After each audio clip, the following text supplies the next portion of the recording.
Eleanor Vance believed in the integrity of lines. As an architect, she understood that beauty was a byproduct of sound structure.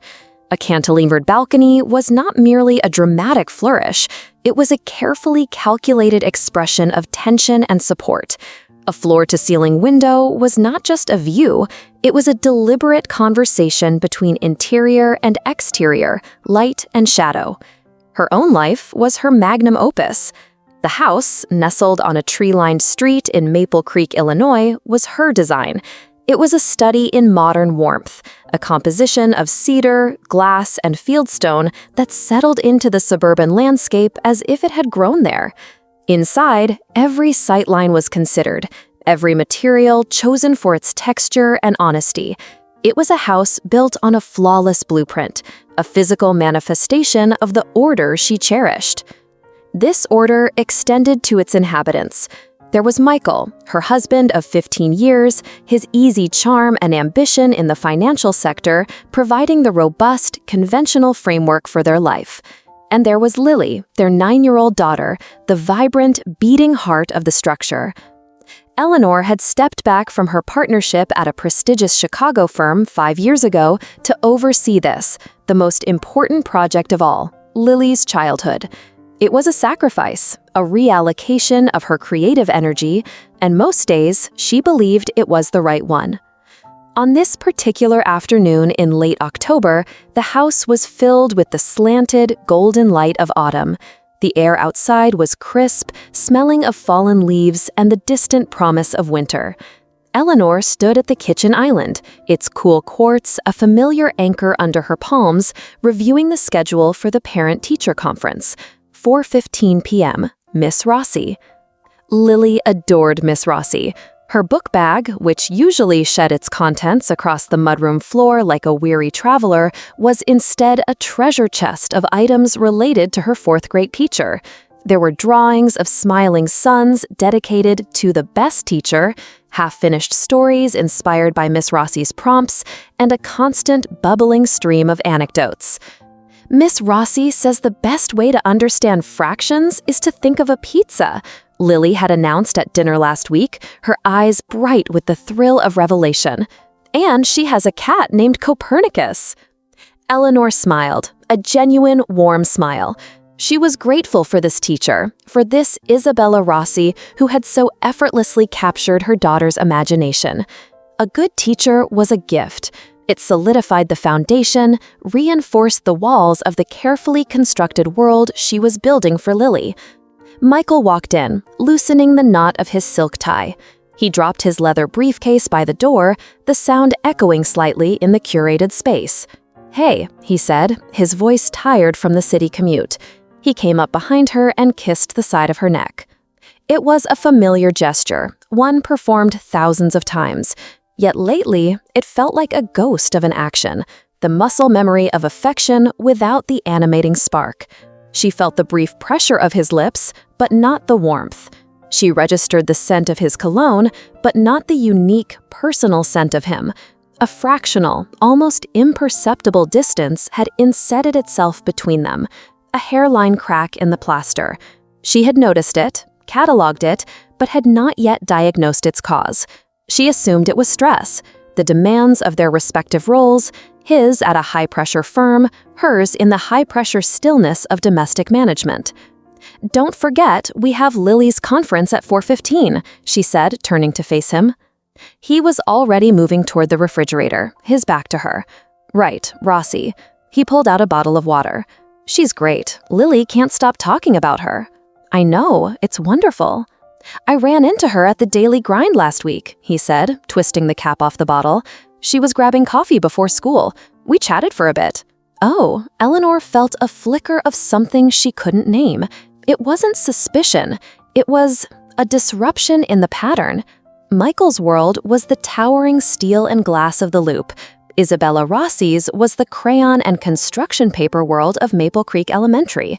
Their orbits were separate. "Yeah," he said, taking a long drink. "She's sharp, really passionate." He looked at Eleanor then, his gaze direct. "You'll like her." The statement was meant to be reassuring, but it landed with a strange weight. It felt less like a prediction and more like an instruction. Eleanor pushed the feeling away. It was illogical. She was an architect, a woman of reason and right angles. She did not deal in vague, unquantifiable feelings. The foundation was sound. Everything was fine. The hallways of Maple Creek Elementary smelled of floor wax, pencil shavings, and the faint, sweet scent of childhood anxiety. Eleanor walked beside Michael, her heels clicking a quiet, rhythmic beat on the polished linoleum. She felt a familiar sense of detachment in these halls, a feeling of being an observer in a world she was meant to command. They reached the fourth grade wing. A colorful, chaotic mural of an underwater scene covered the wall. On Miss Rossi's door, a neatly lettered sign read, "Welcome to Room 204. Dive in and explore." They were a few minutes early. The door was ajar, and through the gap, Eleanor could see Isabella Rossi leaning against her desk, talking to someone. Her back was to the door, but her voice, melodic and engaged, drifted into the hall. Then the other person laughed. It was Michael. Eleanor froze. He'd told her he needed to make a quick call, that he'd meet her at the classroom. He hadn't said he was already going in. She watched, unseen, through the crack in the door. Michael was standing close to the desk, closer than was necessary for a casual conversation. He was leaning in slightly, his posture relaxed and familiar. Isabella Rossi laughed again, a bright, unrestrained sound, and she lightly, briefly, touched his forearm. It was nothing, a fleeting gesture, a teacher being friendly with a parent. But to Eleanor's trained eye, it was a profound structural flaw. It was the way her hand rested there for a millisecond too long. It was the way Michael's smile wasn't his public, charming smile, but something smaller, more intimate. It was a shared moment that felt walled off from the world, private and self-contained. The air between them was charged with an energy that had nothing to do with a 9-year-old's progress in mathematics. The moment broke. Isabella saw Eleanor in the doorway. Her expression shifted instantly, a professional warmth snapping into place like a mask. "Mr. and Mrs. Vance, come in, please," she said, her voice bright. Michael turned, his own mask of affable fatherhood sliding perfectly into place. "Eleanor, there you are. I was just telling Miss Rossi how much we're looking forward to this." Eleanor walked into the room. The space was vibrant, alive with Lily's world. Her daughter's self-portrait, a riot of purple hair and a toothy grin, was pinned to a bulletin board. The air smelled of chalk dust and cinnamon from a scented plug-in. It was a room that should have felt welcoming. Instead, it felt like a crime scene. Isabella Rossi was beautiful, Eleanor noted with a cold, objective clarity. She had dark, wavy hair pulled back in a loose bun, olive skin, and intelligent, dark eyes. She was young, radiating the kind of effortless vitality that Eleanor felt had begun to seep out of her life, grain by grain. The conference proceeded flawlessly. Miss Rossi was articulate and insightful. She praised Lily's curiosity and creativity. "She has a wonderful imagination," she said, her professional gaze meeting Eleanor's. "And she's so kind to the other children." Michael nodded, interjecting with proud anecdotes. He was a master performer. He played the part of the engaged, doting father so well that for a moment, Eleanor almost believed it. She sat beside him, a silent partner in a presentation of a life she was no longer sure was real. Her own contributions were clipped, precise. She asked about the reading curriculum, about the upcoming science fair. She was building a wall of mundane questions around the screaming abyss that had just opened in the center of the room. All she could see was that hand on his arm.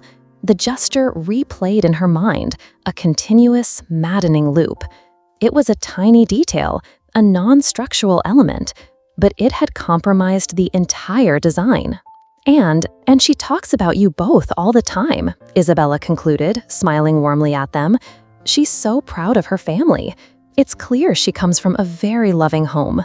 The words, meant as the highest compliment, landed like a physical blow. a loving home. The phrase hung in the air, a perfect, hollow sphere. Eleanor looked from the earnest, smiling face of her daughter's teacher to the confident, handsome face of her husband.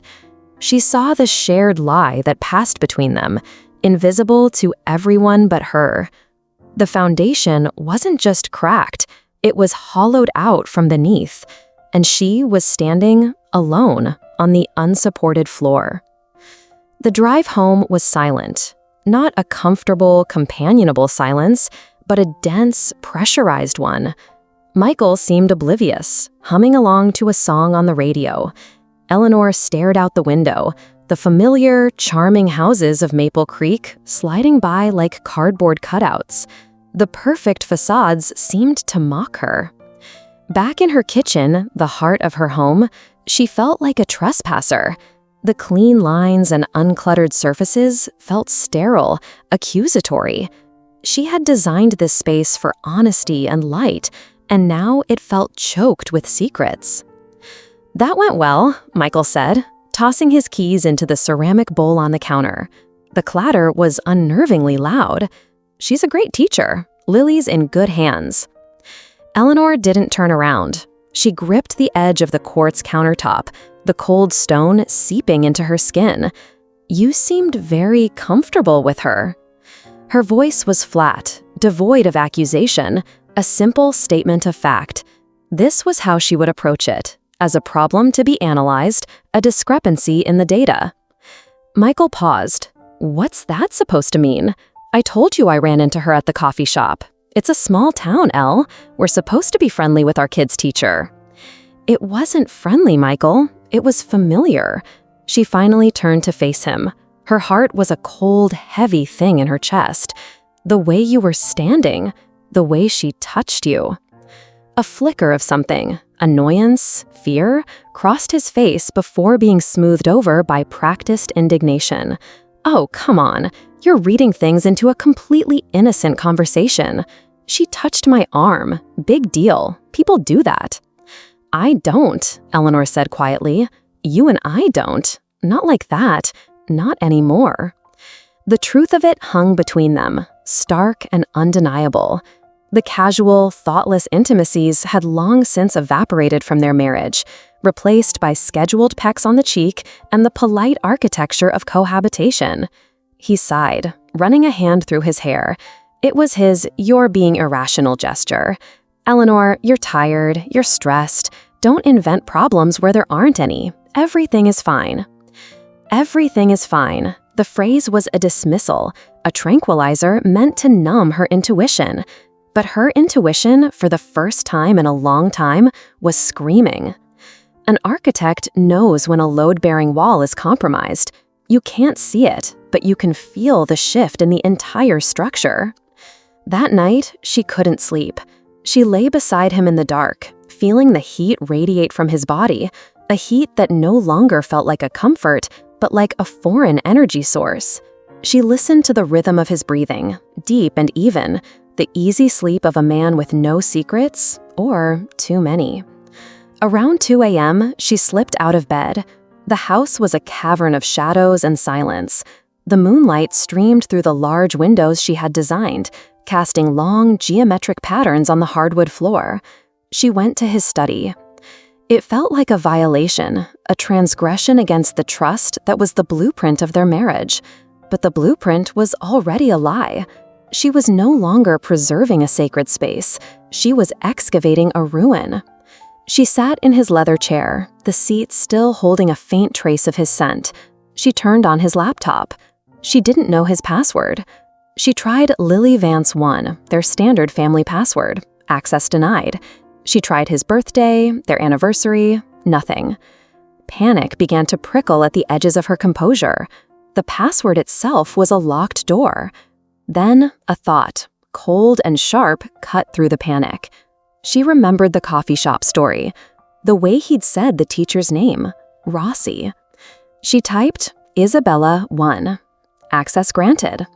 The desktop wallpaper was a professional, generic image of the Chicago skyline. For a moment, she felt a wave of relief. She was wrong. She was irrational. She was inventing problems. Then she saw the email client, left open but minimized. She clicked on it. There was his work inbox, his personal inbox, and then another one, a folder nested under archived, a place no one would think to look. The folder was labeled Projects. Her hand trembled as she clicked on it. It wasn't filled with architectural plans or financial models. It was filled with emails, dozens of them. The sender, irossi@gmail.com. The subject lines were innocuous at first. Article you might like, funny story from class. But as she scrolled down, they became more personal. Thinking of you. Can't wait. Last night. Her breath hitched. She felt a cold dread wash over her, a physical sensation, as if the floor had dropped out from under her. She clicked on the most recent one, sent 2 days ago. Subject, last night. Michael, I can't stop thinking about it, about you. Being with you feels like the only real thing in my life right now. I know it's complicated. I know it's wrong, but I can't help it. Lying in my quiet little apartment, all I can hear is the sound of your laugh. Is that crazy? I feel guilty every time I see Lily. She's such a wonderful girl. She looks at me with these big, trusting eyes, and it kills me. She drew a picture of her family today. You, her, and her mom, all holding hands in front of your beautiful house. I don't know how we do this. I just know I don't want it to stop. Yours, Isabella. Eleanor read it once, then twice, then a third time. The words blurred. The screen swam before her eyes. The house, her beautiful house. Lily, her trusting daughter. The careful, elegant structure of her life hadn't just been compromised, it had been dynamited from within, and the person holding the detonator was sleeping peacefully in their bed, just down the hall. She didn't make a sound. She closed the laptop, her movements slow and robotic. She walked out of the study and back into the dark hallway. The moonlight on the floor looked like shattered glass. She stood there for a long time, in the center of the ruin she had called home, enveloped in a silence so profound it had its own weight, its own suffocating geometry. The morning after was an exercise in surreal domesticity. Eleanor moved through the familiar rituals on autopilot. She ground the coffee beans, the whir of the machine a violent screech in the stillness of her mind. She packed Lily's lunch, a turkey sandwich cut into a star shape, apple slices, a small carton of milk, her hands performing the motions of maternal care while her soul felt scoured clean. Lily was a whirlwind of morning energy, oblivious. "Mom, can you braid my hair? A French braid, like Miss Rossi showed you."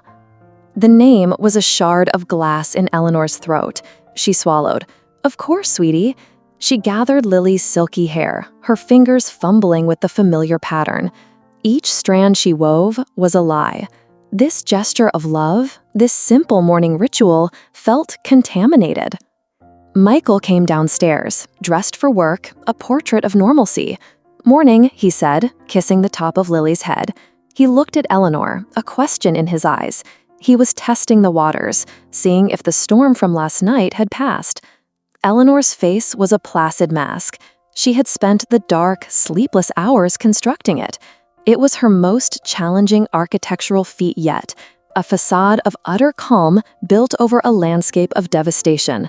To let it crumble now, in front of Lily, was unthinkable. The project of her daughter's well-being superseded all else. That was the one support beam she would not allow to fail. "Morning," she replied, her voice even. "Don't be late for the bus, Lily." After they left, the silence of the house descended again, but now it was different. It was no longer empty. It was filled with the ghosts of the words she'd read on the screen. "The only real thing in my life right now? It kills me. Your beautiful house." Her house. She walked through the rooms, touching the cool stone of the fireplace, the smooth grain of the oak floors. Every object was a betrayal. The life they had built here was a fiction. Michael wasn't her partner. He was a co-conspirator in a lie she hadn't known she was telling. The need to talk to someone, to have her reality validated, became a physical ache. She called Chloe. "Hey, you," Chloe's voice came through the phone, sharp and caffeinated. "What's up? You sound weird." Eleanor's carefully constructed facade cracked. A single, choked sob escaped. "Chloe," she whispered, "he's having an affair." There was a beat of silence on the other end, then the sound of a chair scraping. "Who?" Chloe asked, her voice low and dangerous. "With who, Eleanor?" Eleanor couldn't bring herself to say the name. Lily's teacher. A string of curses, creative and blistering, erupted from Chloe's end. As a divorce lawyer, she was an aficionado of marital collapse, but the fury in her voice was purely personal. That son of a bitch. That absolute cliched suburban son of a bitch. "Are you sure?" "I saw the emails," Eleanor said, her voice numb, "last night, on his laptop." "Okay," Chloe said, her tone shifting from outrage to strategy. "Okay, listen to me. Did you confront him?" "No, not yet. Lily was here this morning." "Good. Don't. Not until you have a plan. Don't yell, don't throw things. Just observe. Be a scientist. You're the architect, right? You're just assessing the damage before you decide whether to renovate or demolish." The metaphor, so close to her own thinking, was a small, cold comfort. "What do I do, Chloe? She's Lily's teacher. Every day, Lily goes to school and spends 6 hours with this woman. She comes home talking about her, drawing pictures for her. She trailed off, unable to articulate the specific, exquisite torture of it. "It's psychological warfare, and you're the only one who knows the war is happening," Chloe finished for her. "Okay, first things first, your priority is Lily, not your pride, not your marriage, not what the harpies at the Maple Creek PTA will say. Lily. But protecting Lily doesn't mean pretending this isn't happening." "But if I make a scene, if I go to the school, it will destroy her. The scandal, the gossip. She'll be the poor little girl whose father was sleeping with her teacher. I can't do that to her." The fear was a physical thing, constricting her chest. The fear of public failure, of her family becoming a cautionary tale whispered over lattes at the daily grind. "I'm not saying you go to the principal tomorrow," Chloe said firmly. "I'm saying you stop protecting him. You stop maintaining the facade for his benefit. Your job right now isn't to hold the marriage together.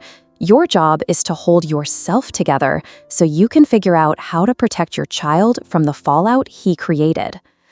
The conversation gave Eleanor a temporary spine. She spent the rest of the day in a fugue state, her mind a whirlwind of architectural analogies. Her life was a condemned building. She was walking through it, marking the stress fractures, the water damage, the crumbling foundation. Demolition or renovation? The question echoed in the silent rooms. That evening, when Michael came home, she was ready. She had rehearsed the conversation, designed it for minimal collateral damage. She waited until Lily was asleep. She found him in his study.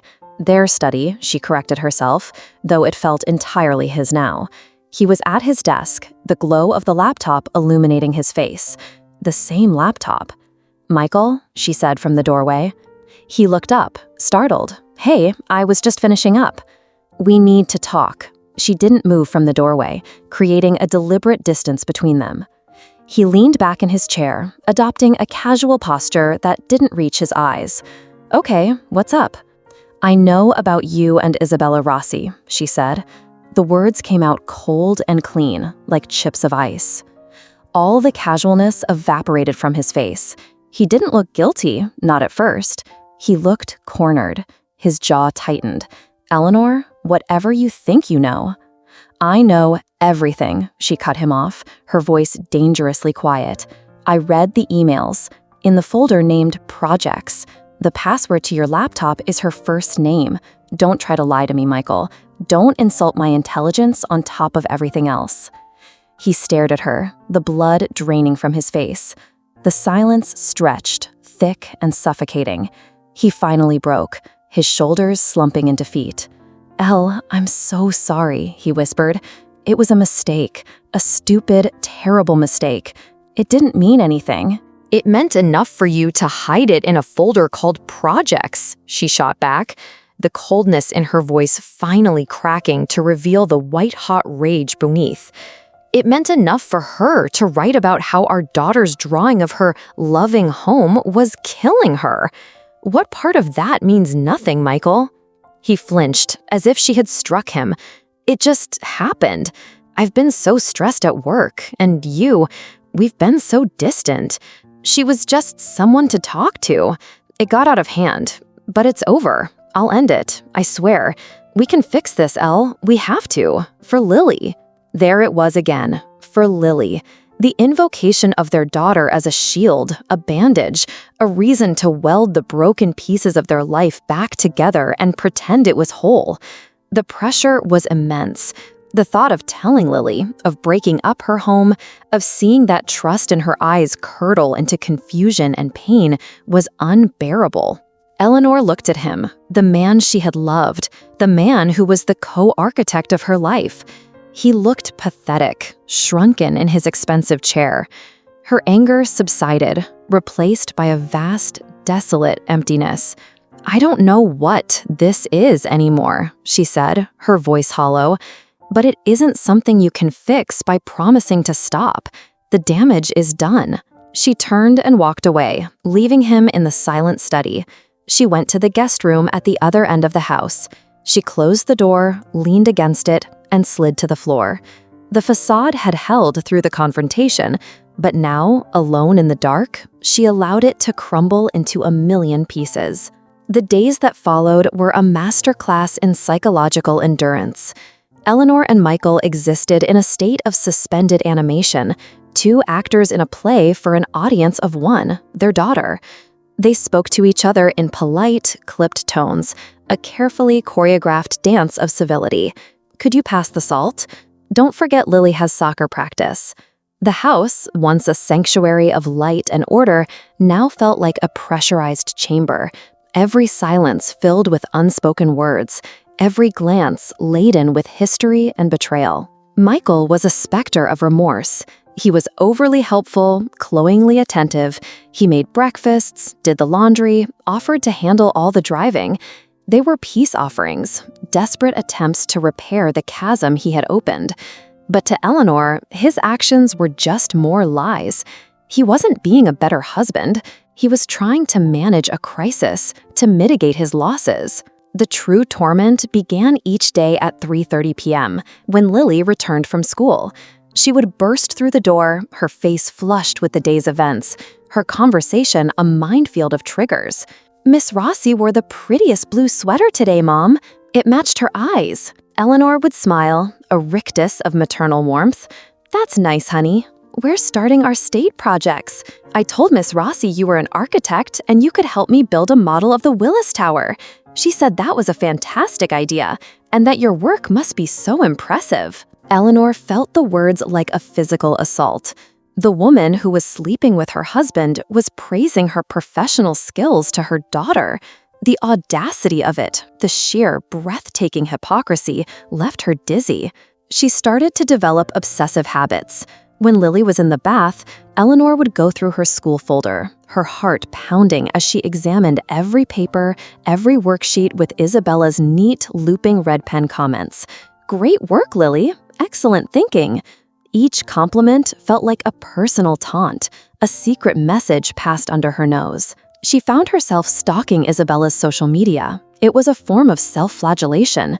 She found her public Instagram profile, a curated collection of a young woman's life. Photos of her smiling with friends at a winery, a picture of her cat, Copernicus, curled on a colorful quilt, a scenic shot from a hiking trail. In one photo from a few weeks back, she was at a downtown Chicago restaurant, a place Michael had taken Eleanor for their anniversary 2 years ago. The caption read, "Unexpected weeknight magic."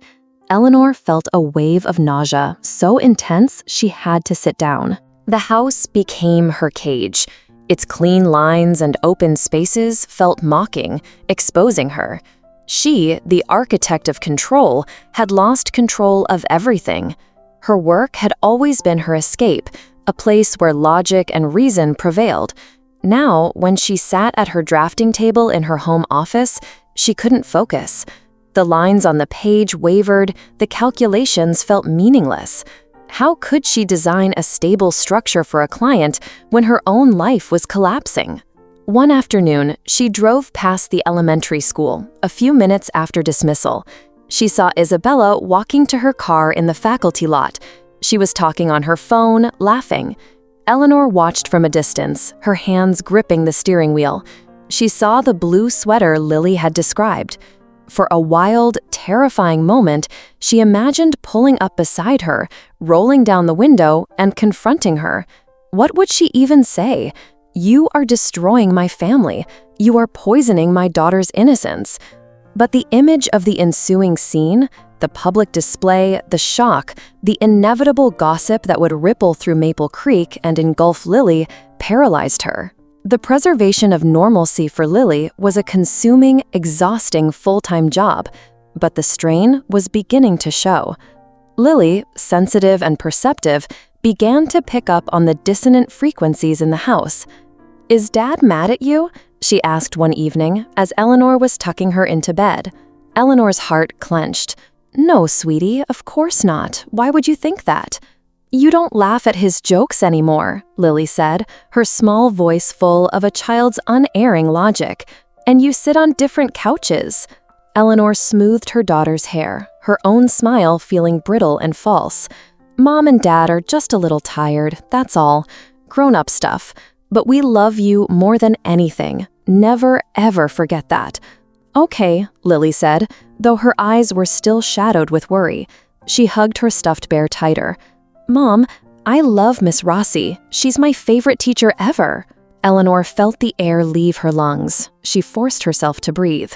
"I know you do, honey. She's a very good teacher." She kissed Lily's forehead, the lie tasting like ash in her mouth. She closed Lily's door and leaned against it, the darkness of the hallway a welcome relief.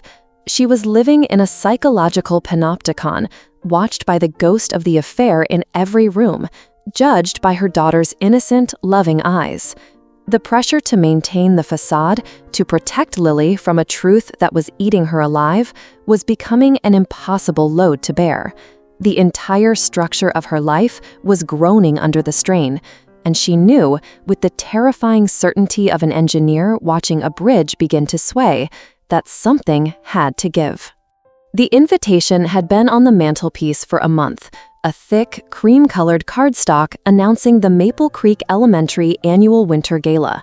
It was the social event of the season for the town's parents, a night of silent auctions, polite networking, and the subtle reinforcement of the community's pecking order.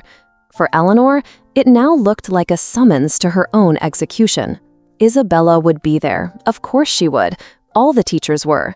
Michael would be expected to go. He was on the fundraising committee. And Eleanor, as his wife, was expected to be at his side, smiling, radiant, a perfect portrait of the successful, supportive spouse. The thought of it made her feel ill. To be in the same room, to breathe the same recycled, perfumed air, to watch them potentially exchange a secret glance across a crowded ballroom, it was a scenario drawn from a personal hell. "We should probably RSVP," Michael said one evening, his voice carefully casual. He was standing by the fireplace, pretending to examine the card. "It's for a good cause." "I'm not going," Eleanor said, without looking up from the book she wasn't reading. "Elle, we have to go," he said, his voice taking on a pleading edge. "What will people say? I'm on the committee. If my own wife doesn't show up." "What will people say?" she repeated, her voice dangerously low. She finally looked at him, her eyes cold. "Is that really what you're worried about, Michael? The gossip? After what you've done, you're worried about appearances?" "I'm worried about Lily," he countered, his voice rising. "This is her school. If we show up looking like we're on the verge of splitting, it gets back to the kids. You know how this town is. I'm trying to protect her from that." "You want to protect her?" Eleanor stood up, her book falling to the floor, forgotten. "Then you should have thought of that before you started a relationship with her teacher. Don't you dare use Lily's well-being as a justification for forcing me to perform for your benefit, forcing me to stand in a room and make small talk with the woman you've been sleeping with." He had the grace to look ashamed. "I ended it, Eleanor. I told you. It's over." The affair may be over. The consequences are not. They are living in this house with us. They are sitting in Lily's classroom every single day. The standoff lasted for days. Michael's parents called from Florida. His mother, Carol, with her voice like sweet, cloying syrup, offered her advice. "Eleanor, dear, marriage has its rough patches. The strong ones weather the storm. You have to think of the family. You have to put on a brave face for Lily's sake." A brave face? Eleanor felt like screaming. It wasn't bravery. It was complicity. It was agreeing to live inside the lie. She called Chloe, her voice ragged. "They all want me to go. Michael, his parents, they're all talking about protecting Lily, but it feels like they just want me to protect the secret." "Because that's exactly what they want," Chloe said, her voice cutting through Eleanor's confusion. "Listen to me. What does your gut tell you is the right thing to do? Not for the gossips, not for Michael's parents, but for you. What is the most honest thing you can do right now?" The most honest thing. The thought was both terrifying and liberating. For weeks, she had been living a lie. Her smiles were lies. Her polite conversations were lies. Her silence was a lie. Honesty felt like a foreign language she had forgotten how to speak. The night of the gala arrived. The air was frigid, a typical Illinois December night. Michael had his tuxedo laid out on the bed in the master bedroom. Eleanor was still in her jeans and a sweater, sitting in the living room. He came and stood before her, already in his tuxedo shirt and pants. "Eleanor, please," he said, his voice soft. "Just for a few hours. We'll go, we'll smile, we'll leave early. We'll show everyone we're fine. For Lily." Eleanor looked up at him. She saw the desperation in his eyes, the terror of their private failure becoming public. And in that moment, something inside her shifted. A load-bearing wall, strained for weeks, finally gave way. Not with a crash, but with a quiet, decisive snap. She was done holding up the roof of their shared deception. "No," she said. Her voice was calm, devoid of anger or hysteria. It was the calm of absolute certainty. "I will not go with you. I will not stand in that room and pretend. I will not perform for this town. I will not model for our daughter that a woman's role is to silently absorb betrayal for the sake of appearances." She stood up and faced him. "This isn't about protecting Lily anymore, Michael. This is about you protecting yourself from the consequences of your choices, and I will not be your shield." His face crumpled. "What are you saying?" "I'm saying I'm done," she said, the words falling into the quiet room, clean and precise. "I'm done with the lies. I'm done with the silence. I'm done with this version of us." She looked around the beautiful room she had designed, at the perfect space that had become her prison. "You need to leave." "Leave?" he choked out, incredulous. "What are you talking about? Leave and go where?" "I don't know, a hotel, a corporate apartment, I don't care, but you can't stay here anymore. This house, our marriage, it's no longer structurally sound, and I refuse to live in a building that's about to collapse." It was not a screaming match. It was not a dramatic, tearful confrontation. It was something far more devastating, a quiet, sober demolition. It was Eleanor, the architect, finally condemning the flawed structure of her own life. She turned and walked toward the stairs, toward Lily's room where her daughter slept, blissfully unaware. Michael stood alone in the living room, a man in a half-worn tuxedo, his gala, his marriage, his perfectly constructed life, all turning to dust around him. He would not be going to the party. The performance was, at long last, over. The silence that descended after Michael left was a different entity altogether. It was no longer the tense, pressurized silence of unspoken conflict.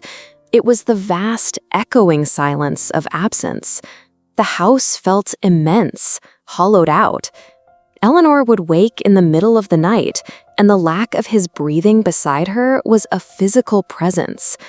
The empty space in the garage where his car used to be, the blank spot on the bathroom counter where his things once sat, they were voids that pulled at the edges of her reality.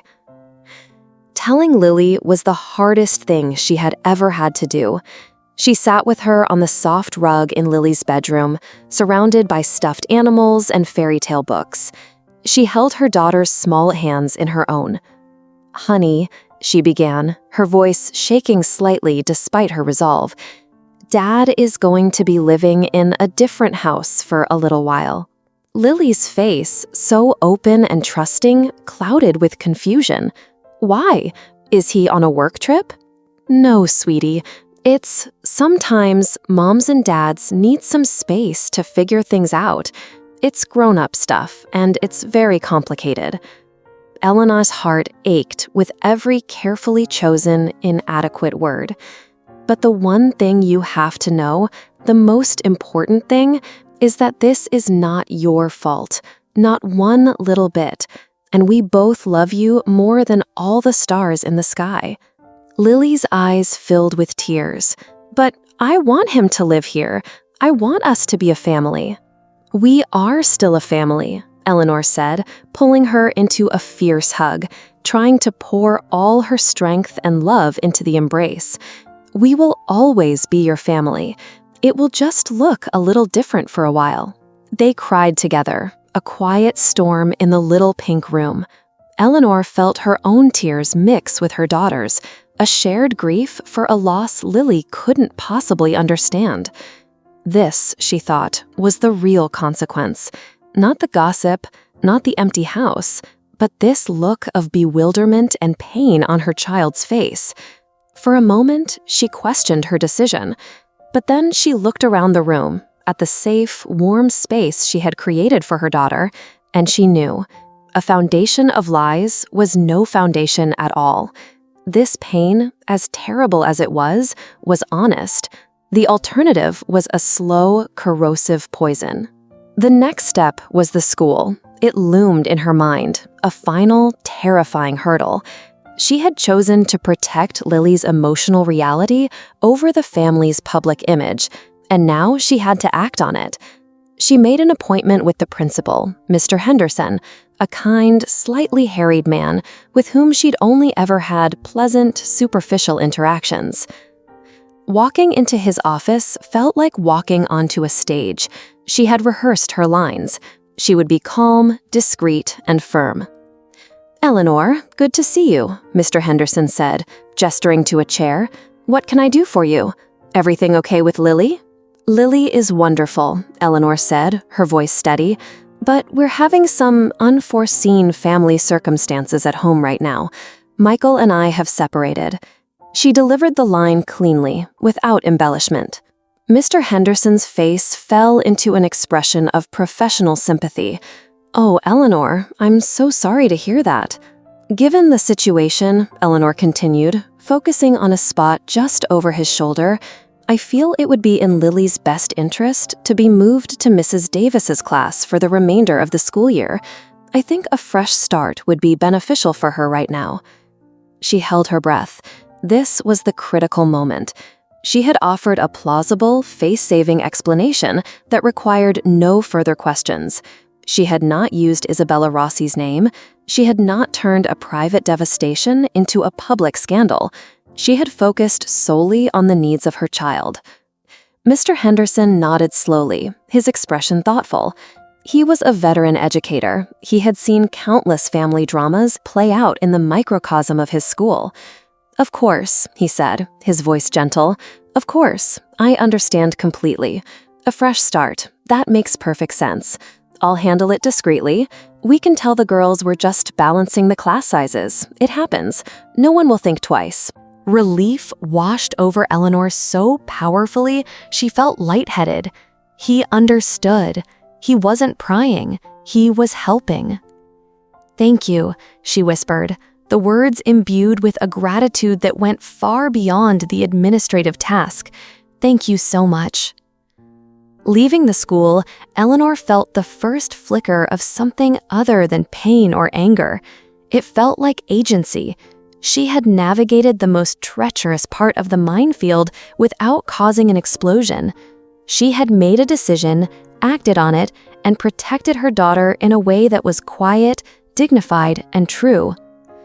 That week, she made another appointment. Dr. Anya Sharma's office was in a neighboring town, a discreet brick building with no large sign. The room was calm, decorated in muted blues and grays, with 2 comfortable armchairs facing each other. Dr. Sharma was a woman in her 50s, with kind, intelligent eyes and a stillness that immediately put Eleanor at ease. "So," Dr. Sharma said, after Eleanor had finished a halting 10-minute summary of the last 2 months, "you designed a life with a perfect facade, and you've discovered the foundation is rotten. And your first instinct, as the architect, was to condemn the building rather than paper over the cracks. That takes a great deal of courage." Eleanor was taken aback. She had been expecting pity or clinical analysis. She hadn't expected to be seen so clearly. "I don't feel courageous," Eleanor confessed, her voice small. "I feel like I've failed. My marriage failed. My home is broken. I've hurt my daughter." "Did you hurt her?" Dr. Sharma asked gently. "Or did you rescue her from a home that was becoming emotionally unsafe? There's a difference. You're grieving the loss of the blueprint, Eleanor, the life you planned. But blueprints are just a guide. Life is the actual, messy process of building. Sometimes you have to change the design halfway through." For the first time in months, Eleanor felt a different kind of crack forming inside her. Not a stress fracture of pain, but the crackling of ice beginning to melt. She was not a failure in a ruined building. She was the architect of a renovation, standing in the dust and debris of demolition, contemplating the first, terrifying step of rebuilding. The Midwest winter settled over Maple Creek, a season of gray skies and stark, bare trees. The world outside matched the landscape of Eleanor's inner life. The initial acute crisis had passed, replaced by the long, slow work of deconstruction. Therapy with Dr. Sharma became her anchor. In the calm of that quiet office, Eleanor began to excavate the layers of her own life, to understand the person she had been before the affair. She confronted her perfectionism, her deep-seated fear of chaos that had led her to value the image of stability over the reality of her emotional life. "You poured all of your architectural genius into your family," Dr. Sharma observed one session. "You treated it like a project to be managed, a design to be perfected. But a family isn't a building, Eleanor. It's a garden. It's organic, messy, and it requires a different kind of attention." The analogy struck a chord. Eleanor had been trying to control the uncontrollable. In her relentless focus on the what, the perfect house, the right school, the seamless schedule, she had lost sight of the how. She had forgotten how to tend to the messy, unpredictable soil of human connection. She and Michael hadn't just drifted apart. They had become 2 solitary pillars in a shared structure, holding up the roof but never touching. Her conversations with Michael were infrequent and stilted, conducted via text and brief phone calls, solely about Lily's schedule. He was living in a sterile corporate apartment downtown. He told her, in one strained conversation, that he had also started seeing a therapist. "I need to understand why I did it," he'd said, his voice hollow. "It wasn't about Isabella, not really. It was about me, about feeling like a ghost in my own life." Eleanor listened, not with forgiveness, but with a detached, clinical interest. His reasons were his own to excavate. Her work was here, in this house, with their daughter. Lily, meanwhile, was adjusting. The move to Mrs. Davis's class had been smooth. She missed Miss Rossi at first, but Mrs. Davis was kind and funny in her own way, and soon Lily's dinner conversations were filled with new names and new stories. The wound was there, a shadow in her eyes when she asked when Dad was coming home, but she was a child, and children are resilient. They bend toward the light. Eleanor made it her mission, present, honest, and steady. She began to reclaim her house. For weeks, it had felt like a monument to her failure.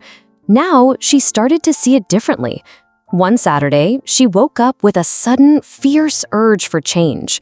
She went to the garage, found her old tools, and began the laborious process of disassembling the enormous, custom-built shelving unit in the living room.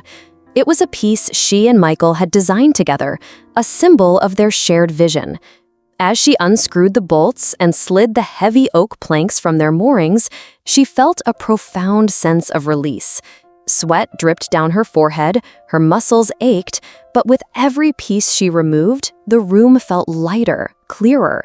She was physically deconstructing a symbol of her old life. Lily came and watched her, her expression curious. "What are you doing, Mom?" "Making a change," Eleanor said, breathing heavily. "Sometimes you have to take things apart to make room for something new." Lily nodded, as if this made perfect sense. She picked up a stray screw and handed it to her mother.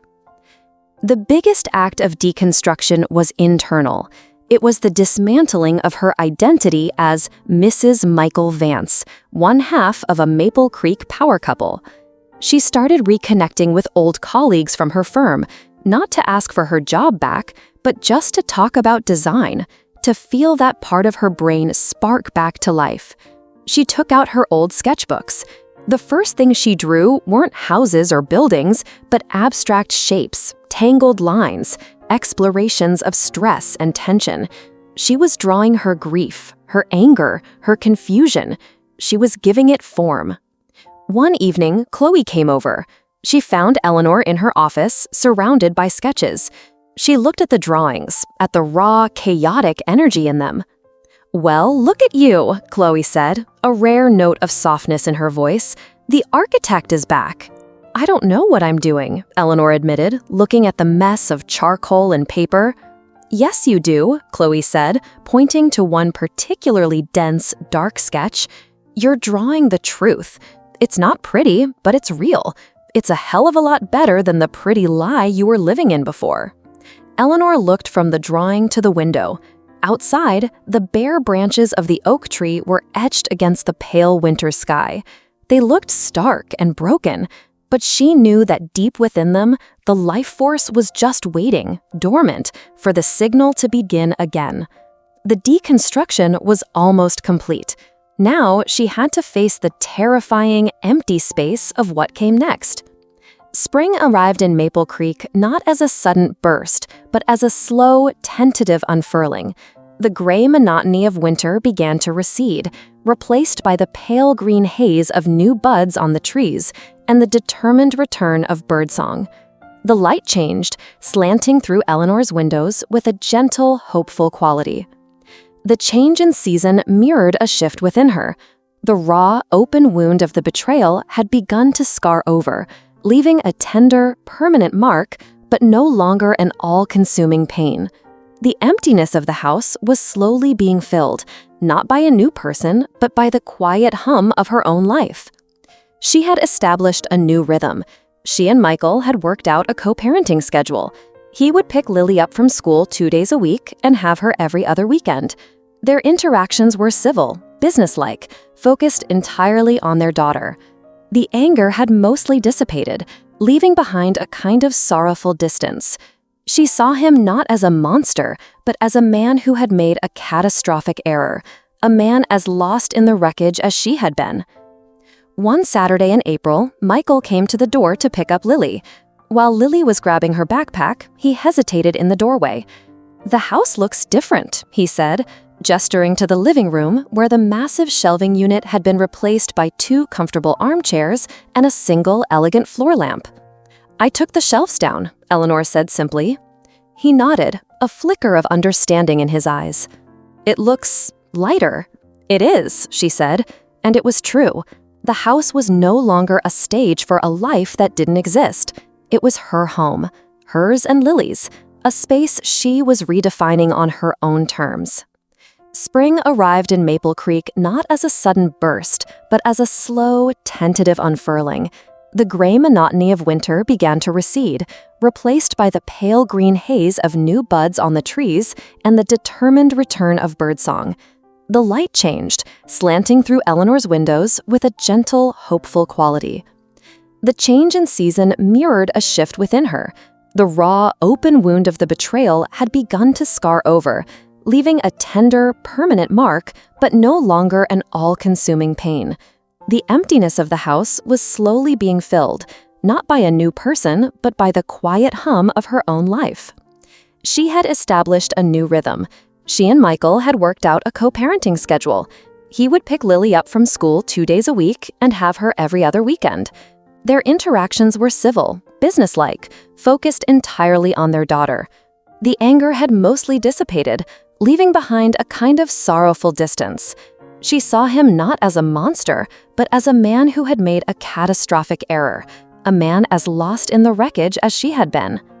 One Saturday in April, Michael came to the door to pick up Lily. While Lily was grabbing her backpack, he hesitated in the doorway. "The house looks different," he said, gesturing to the living room where the massive shelving unit had been replaced by 2 comfortable armchairs and a single elegant floor lamp. "I took the shelves down," Eleanor said simply. He nodded, a flicker of understanding in his eyes. "It looks lighter." "It is," she said, and it was true. The house was no longer a stage for a life that didn't exist. It was her home, hers and Lily's, a space she was redefining on her own terms. Her architectural work had also found a new direction. The abstract, emotional sketches had evolved. She began designing small, unconventional spaces, a writer's cabin, a meditation studio, a greenhouse. They were structures designed not for grand statements or public admiration, but for sanctuary, for introspection, for healing. She sent a portfolio of these new designs to an old colleague, not expecting anything, but simply as an act of re-engaging with the world. To her surprise, he called her back, intrigued. He had a client, a poet, who was looking for something exactly like what she had drawn. It was a small project, but it was a beginning. It was hers. The most important reconstruction, however, was her relationship with Lily. Their bond, forged in the quiet honesty of their new life, had deepened. They had their rituals: Friday night movie marathons with too much popcorn, Saturday morning trips to the farmer's market, and a new shared project. In the backyard, in a sunny spot that had always been an overlooked patch of grass, they were building a garden. It was Lily's idea. They had gone to the nursery and picked out seedlings: tomatoes, basil, mint, and a riot of colorful flowers: zinnias, marigolds, and cosmos. On a bright May afternoon, Eleanor was on her knees in the dirt, showing Lily how to gently loosen the roots of a tomato plant before settling it into the earth. The soil was cool and rich in her hands. It was messy, unpredictable work, a far cry from the clean precision of a blueprint. Lily, her face smudged with dirt, carefully patted the soil around the base of the plant. "Do you think it will grow, Mom?" "I think so," Eleanor said, smiling. "We just have to give it what it needs: sun, water, and some patience." She looked at her daughter, so focused and serious in her task, and her heart felt full, not with the anxious, curated love of before, but with a deep, quiet gratitude. She thought of Dr. Sharma's words: "A family is a garden." Here she was, tending to it. A car pulled into the driveway next door. It was their new neighbors, who had moved in a month ago. A woman got out, saw them in the yard, and gave a friendly wave. Eleanor waved back without a second thought. The fear of neighborhood judgment, once a paralyzing force, had faded into a background hum. Her life was no longer for public consumption. Its value was intrinsic, measured in the strength of her daughter's laughter and the quiet satisfaction of her own resilience. Later that evening, after Lily was asleep, Eleanor sat in her quiet living room. The air from the open window was soft, carrying the scent of damp earth and blooming lilac. She looked at the new space she had created, the empty walls that felt not like a void, but like a possibility. She had lost the life she thought she wanted, the life she had so carefully designed. The grief for that loss was real, a permanent part of her history. But in its place, she was building something else. It wasn't perfect, it wasn't what she had planned. It was a life built not on flawless lines and rigid structures, but on the messy, beautiful, and resilient geometry of truth. It was a structure designed to let the light in from every possible angle. And for the first time in a very long time, Eleanor felt like she was home.